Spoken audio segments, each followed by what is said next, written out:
আসসালামু আলাইকুম রহমতুল্লাহ। প্রিয় দর্শক, আর্নু ট্রেনিং থেকে শুভেচ্ছা এবং স্বাগতম। আজকে আপনাদের সাথে আরেকটি ভিডিওতে হাজির হয়েছি। যে ভিডিওতে আপনাদেরকে এখন দেখাবো একটি ক্রিম সেপারেটর মেশিন। আর এই মেশিনটি ইন্ডিয়ান পরশ ব্র্যান্ডের অরিজিনাল মেশিন, ইন্ডিয়া থেকে ইম্পোর্ট করা। আর এই মেশিনটির ক্যাপাসিটি হচ্ছে 60 লিটার। আর 60 লিটার মেশিনটি নেওয়ার জন্য আসছেন আমাদের সম্মানিত ক্লায়েন্ট গাজীপুর রাজাবাড়ি থেকে। কি মেশিনের জন্য আসছেন? ক্রিম সেপারেটর মেশিনের জন্য আসছিলাম।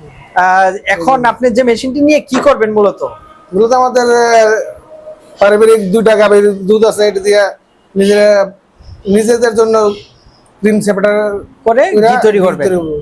প্রিয় দর্শক, এই মেশিনটি দিয়ে ক্রিম সেপারেট করে খাঁটি ঘি তৈরি করতে পারেন। আর অবশিষ্ট দুধ দিয়ে দই, টক দই, লাচ্ছি, লাবান, মাঠা, মিষ্টির ছানা সবই তৈরি করতে পারেন। আর এখন দেখুন, আমাদের আরেক পাবনা থেকে এই মেশিনগুলো অর্ডার করে গেছেন। আমরা এগুলো কুরিয়ার সার্ভিসে পাঠিয়ে দেবো। এটা হচ্ছে 165 লিটার। আপনার এগুলো হচ্ছে milk transport can. Milk transport ক্যানগুলো যাবে রাজশাহীতে। তো প্রিয় দর্শক, যারা মেশিনগুলো অর্ডার করতে চান তারা স্ক্রিনের নাম্বারে যোগাযোগ করুন। ভালো থাকবেন, সুস্থ থাকবেন। আবারও দেখাবো নতুন ভিডিওতে। আসসালামু আলাইকুম রহমতুল্লাহ।